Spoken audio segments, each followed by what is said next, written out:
لكم على أعداء للقولون العصبي وحاجات بتكون صديقة للقولون العصبي.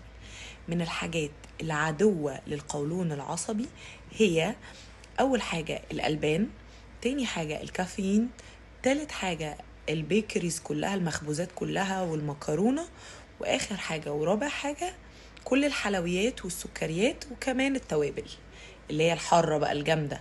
تمام. تعالوا بقى نتكلم عن الناحية التانية، أصدقاء القولون العصبي.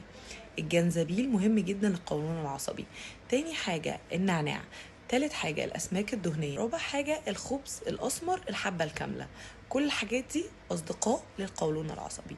وما تنسوش يا جماعة المكسرات كمان، قلتها القليل منها ممكن يمشي مع القولون العصبي، أما الكتير منها فهو برضو هيكون عدو للقولون العصبي.